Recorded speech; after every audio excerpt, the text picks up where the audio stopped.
Hello. Hi. Sa pangalan po ng dakilang Panginoong Jesucristo, isang mapagpalang araw po sa bawat isa sa atin.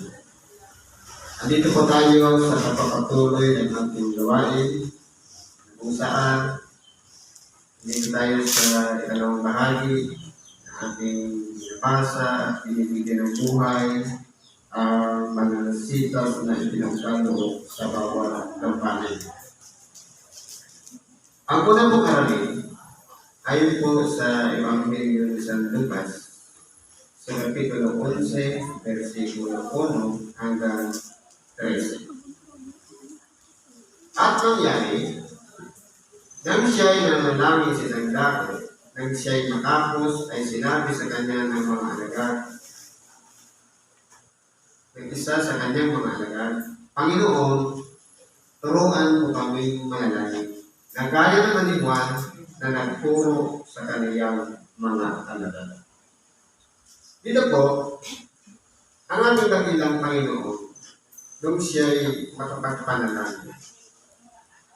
Merong isang alagad na lumapit sa ating dakilang Panginoon na gusto ring matuto ng pananalangin dahil sa kanyang, kumbaga inobserbahan niya na kung sino ang nagtuturo ng panalangin. Ang ating dakilang Panginoon, inaasahan nilang matuturuan din silang manalangin.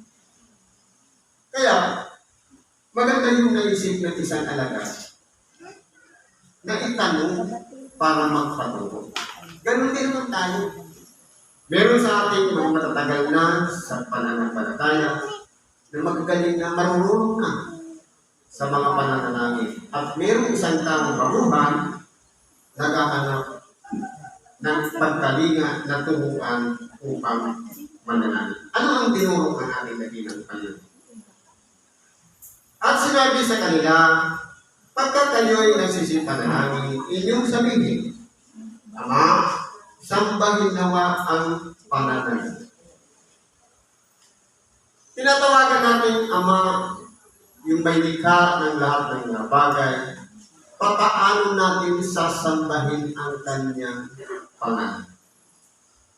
Kapag siya'y pinikilala natin Diyos, masasabi natin sinasamba natin siya. Kung wala na tayong ibang iniidolo na pinagkakatiwalaan. Halimbawa, nananalangin tayo sa Ama, marami pa tayong sinasambi na mga santo o kung ano pa man. Paano mo idirekta na natin sa ating Ama? Siya na mismo ang sambahin natin, huwag na tayong hahanapan ng ibang ilalagay natin parang kahalili ng Diyos. Hindi direkta na sa Kanya. Kaya nga, Ama, sambahin nawa ang pangalan mo.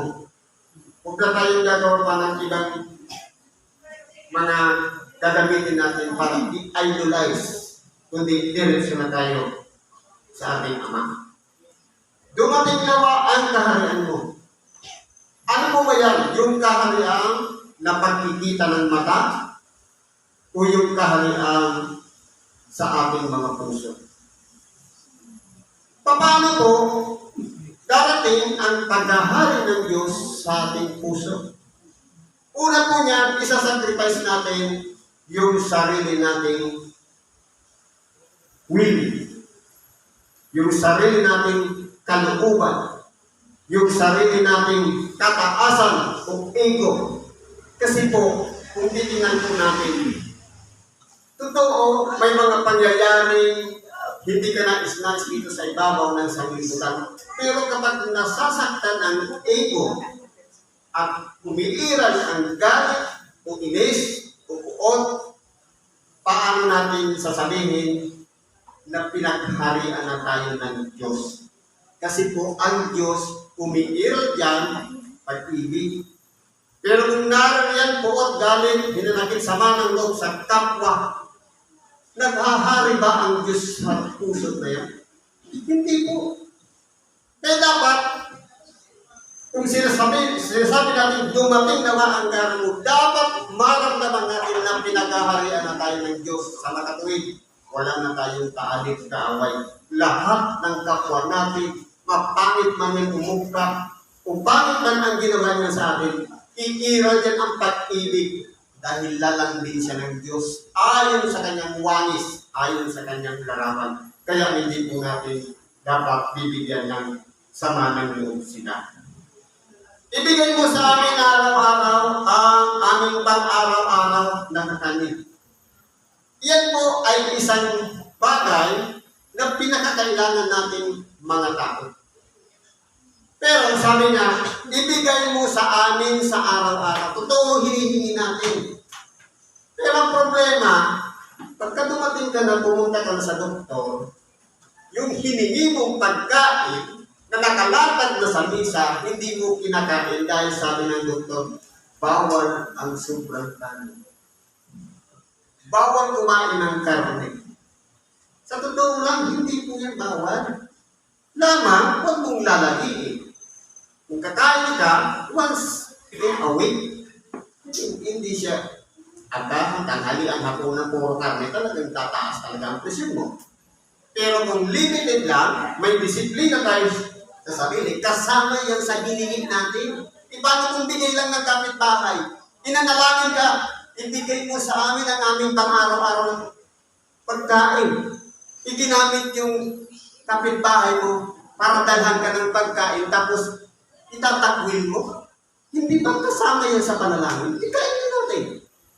Minsan lang naman yung kumain ng tabak. Di ba ga? Kailangan lang ibabalance natin. Kumain ka rin ng mapait para yung cholesterol hindi ma-absorb ng katawan. At ipatawad mo sa amin ang aming mga kasalanan. Totoo po, lahat tayo ay lumalapit sa Diyos, humihingi ng tawad.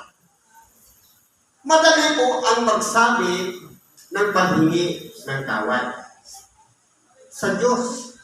Pero may kondisyon ng Diyos. Anong sabi dito sa kasunod?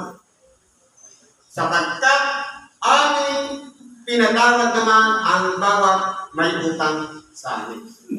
Ngayon po, lahat tayo ay humihingi ng tawad sa Diyos. Pero, kapag meron tayong kapwa na humihingi rin ng tawad sa atin at ipinagkait natin yung pagpapatawad. Kasi pag pagpapatawad, hindi yan sa bibig lang. Nasasabihin natin, pinatatawad na kita. Ang pagpapatawad po, forgiveness sa English. Sa ibang kahulugan yan, paglimot. Ngayon, kung halimbawa may ginawa sa atin ang ating kapwa, na masakit sa ating kalooban, sasabihin natin sa ating bibig, pinatawad na kita. Pero kapag naaalala mo may sakit pa rin, meron pa rin kirot at hindi pa natin nakakalimutan, useless po ang sinasabing pagpapatawad. Dahil ang pagpapatawad ay paglimot. Kung titingnan po natin ang Diyos kapag nagpapatawad, nilimot ko na ang kanilang mga kasalanan. Ibig sabihin, niwala na sa history, sa ugnayan ng bawat tao, maging sa mga, tingnan mo yung mga Israelita. Kapag pinapatawad ng Diyos, kinakalimutan niya na lahat ng kasamaan ginawa. Ganun po ang pagpapatawad. Kaya kung meron pa rin kirot, merong sakit, iniiyak-iyakan pa natin, paano tayo matatawarin ng Diyos kung hindi tayo marunong maglimot o magpatawad ng pagkakasala ng ating kapwa. Malalim po kasi ang kahulugan ng pagpapatawad. Hindi po yan binubroadcast lang sa bibig. Hindi yan sinasabi lang, kundi nililimot. Ganun po yung meaning nun. Sabi dito, at huwag mo kami ihatid sa tukso. Kasama yun sa itinadalangin natin na ilayo tayo sa tukso. Ang problema, kung hindi tayo marunong umiwas. Totoo, dinadalangin natin, ilayo tayo sa tukso. Pero ang problema naman, gusto natin tinutukso. Nadadala tayo ng tinatawag na pita ng laman. Alitiktigin mo yan. Kaya yan po ay hindi po na kalulugod sa ating kabilang Panginoon. At sinabi niya sa kanila, sino sa inyo ang magkakaroon ng isang kaibigan at parunod sa kanya sa ating gabi at sa kanya isasabihin, kaibigan, kairamin mo ako ng 3 tinapay. Sapagkat tumating sa akin, nagaling sa paglalakbay ang isang mong kaibigan na wala akong maihain sa kanya. At siya mula sa loob ay sasagot at sasabihin, huwag mo akong babagagin. Nalalapat ang pinto kasama ko sa hilingan ng aking mga anak, hindi ako makabangon at makapagbigay sa iyo. Sinasabi ko sa inyo, kahit siya'y hindi bumangon at magbigay sa kanya ng dahil sa siya'y kaibigan niya, gayon may dahil sa kanyang pagpagabag ay siya'y magbabangon at ibibigay gaano man ang kinakailangan niya. Ngayon po, dito sa binasa ko, meron 2 magkaibigan. At yung isang kaibigan, meron ding darating na kaibigan din niya. Na kumbaga, paparating pa lang. Kumbaga, in preparasyon, para ma-entertain niya yung darating na kaibigan, lumapit siya doon sa isang kaibigan. Halimbawa, yung kaibigan 1, yun yung nandun sa kanyang bahay. Yung kaibigan to, yun yung nangangailangan dahil meron siyang darating na 3 kaibigan. Ngayon, in preparasyon, dahil kumbaga, halimbawa, nag-text na. Kaya tunggang, madyan ako. Siyempre, ikaw naman maghahanda para sa estimasyon. Ngayon, wala kang panghanda. Siyempre, mag-aabala ka ngayon doon sa isang mong kaibigan. Pahiramin mo ako ng 3 tinapay. Kumbaga, yung paglapit ngayon, ang nasa sitwasyon na kung kailan patulog na. Pero kung titignan po natin, ang ginawa ng tao, nung siya'y katukin, dahil sa isang pangangailangan ng kaibigan, hindi niya po tinignan yung usapang kaibigan. Yung relasyon, hindi po naging batayan yung relasyon, kundi ang pagbagabag. Dahil kung hindi ka na naman talaga iiwan, katukin ng katukin ang pintuan mo. Sabi sa Bicol, pipurisaw kita sa labi-labing pagtuktok para lang buksan ang pintuan. Dahil po doon, kumbaga, pinagbigyan niya na lang. Kaya kung titignan po natin dito, sa totoong buhay ng tao, alin baga ang mahalaga? Yung pakikipagrelasyon sa kapwa o yung istorbo? Kaya kung minsan, yung pagiging magkaibigan, nawawala po yun. Dahil sa pag-aabala, dahil sa pagbabagabag ng kaibigan, ang pinagpatayo na lang para i-release niya yung pangangailangan ng kanyang kaibigan, yung pag-istorbo. Kasi kung kinakalampag na talaga ang pintuan mo, at hindi ka iniiwanan, siguradong lalabas ka.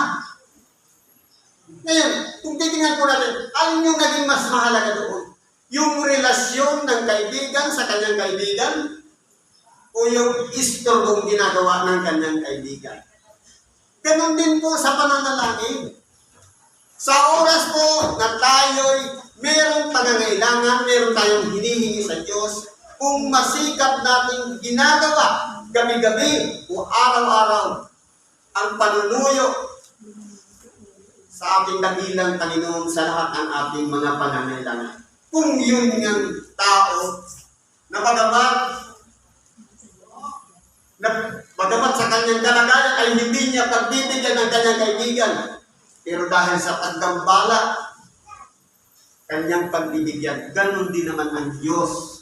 Kung tapat tayo sa ating mga kahilingan, ipagkakaloob niya sa atin. Sa oras na nakita sa atin, ang tunay na layunin natin at pinagtsatsagaan natin masikap na magpapanalangin sa ating dakilang Panginoon.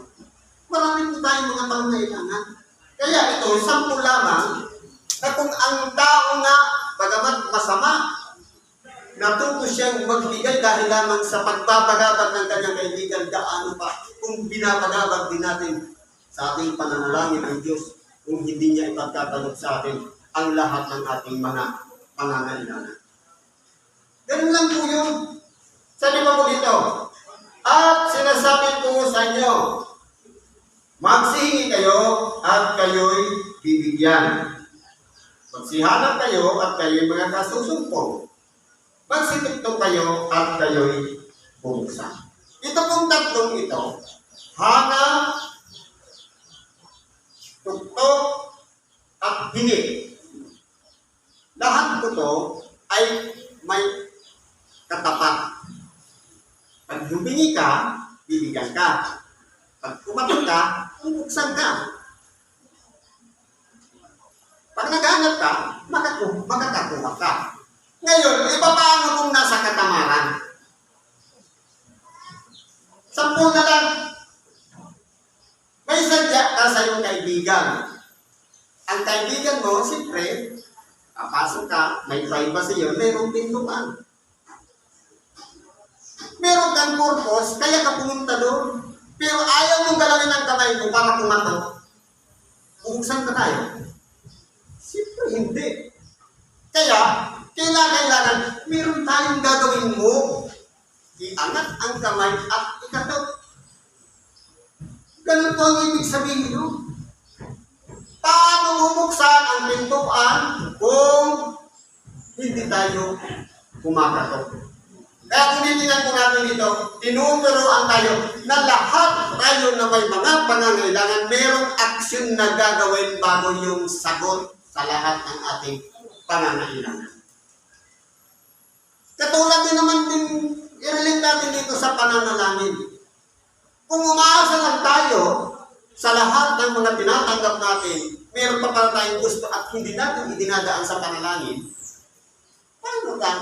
paano ibibigay sa atin ng Diyos? Kaya sabi niya, humingi at ikay bibigyan.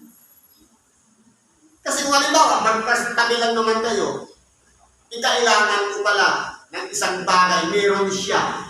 At sa tingin mo naman, bibigyan ka.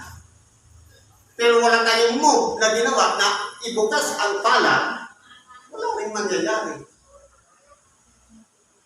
Ang mga mangyayari niyan, para lang mapasa atin yung kukunin na lang natin na walang paalam. Kaya ang paghingi, legal na pamamaraan na kung saan meron namang taong nakapaligid sa atin na handang magbigay sa oras na tayo ay humingi. At ganoon din sa paghahanap. Minsan, may pang-araw-araw tayong pangangailangan, priority na dyan yung bigas. Kahit mag-isip tayo ng mag-isip mula pagdilat ng mata hanggang sa pagtulog na wala tayong makain, sabihin natin, walang bigas. Hindi ka lumalabas ng bahay para maghanap, hindi ko lalapit ang bigas. Kaya kinakailangan natin gumawa lahat ng tatlong move na yan. Maghanap para masumpungan yung hinahanap. Humingi para bigyan, ibigay yung hinahanap. At tumuktok para bubuksan. Kaya hindi po dapat pinapairal dito yung hiya, kundi meron tayong move o lakas ng loob na mag-umpisa sa pamamagitan ng paghingi, paghanap, at pagtuktok para lahat ng ating mga kinakailangan ay ipagkaloob sa atin. Sabi dito, sapagkat ang bawat humihingi ay tumatanggap. Ang humahanap ay nakasusumbong at ang tumutuktok ay binubuksan. Ibig sabihin, kung tayo man ay nasa negative na kalagayan o may pangangailangan, mayroong positibong bagay na darating sa ating buhay sa oras na mayroon tayong move na ginawa. O alin ama sa inyo na kung humingi ang kanyang anak ng isang tinapay, ay bibigyan niya siya ng isang bato? Unang isang isda kaya, at hindi isda ang ibibigyan, kundi isang ahas? O kung siya humingi ng itlog, kanyang bibigyan siya ng alakdan? Kung kayo nga, bagaman masasama, ay marunong magbigay ng mabuting bagay sa inyong mga anak, gaano pakayanin yung Ama sa kalangitan na magbibigay ng Espiritu Santo sa nagsisihingi sa Kanya. Kaya po kung titingnan po natin dito, kung ang isang tao nga, bagaman masama, meron pa rin gininto ang puso na naririyan nakatao para magbigay ng ikabubuti natin, gaano pa kaya ang ating Ama? Espiritu Santo mismo ang ibibigay niya. Pero may proseso sa pagkakalog ng Espiritu Santo. Unang-una, ang pagsuko. Pag-surrender ng ating sariling kalooban sa Diyos. Ang pag-surrender na yan, may kasamang sumpa at pangako mula sa isang malinis na buhi na tayo'y magbabago na tayo'y nagsisisi na tayo susundin na natin ang kanyang kalooban. Kapag sinusunod na natin ang kanyang kalooban, sa kanya ipagkakaloob ang Espiritu Santo. Ang Espiritu Santo ang siyang magiging gabay at magbibigay sa atin ng kalakasan para hindi na tayo makabalik doon sa dati nating iniwang kalagayan na galing tayo sa masamang kalagayan. Kaya pinatawad na tayo, nilinis ng ating puso, tunay nga po na ipagkakaloob na ang Espiritu Santo, yan ang tatak o simbolo ng Diyos na pag-aari na tayo niya. Kaya kung tayo po ay pinangungunahan na ng Espiritu Santo, sabi nga, huwag ninyong pighatiin ang Espiritu Santo na diyan kayo'y pinatagal. Kaya kung meron mga gawain, Sabado, pupunta ng templo, huwag natin ipagkait yung oras na yan na hinihingi ng Espiritu Santo para makarinig tayo ng ibang tinig. Kung tayo man ay isa ng pinangunahan ng Diyos o lingkod ng Diyos, sundin natin ang kanyang kalooban at hindi ang sarili nating kalooban. Maging mahangin man yan, maulan, masama ang panahon, mayroong gawain, isasakripisyo natin, mabasa tayo. Ang mahalaga, nasunod natin yung kalooban ng Diyos. Siguro po, hanggang dito na lang ang ating makikibahagi sa oras na ito. Salamat po sa Diyos. At ano man ang ating kailangan, karaingan, ilapit po natin yan sa Diyos. At ipagkaloob naman sa atin ang kanyang kasagutan sa lahat ng ating mga panangailangan at kailangan. Sa ngalan ni Kristo Jesus, salamat at kapagpalang umaga sa bawat isa.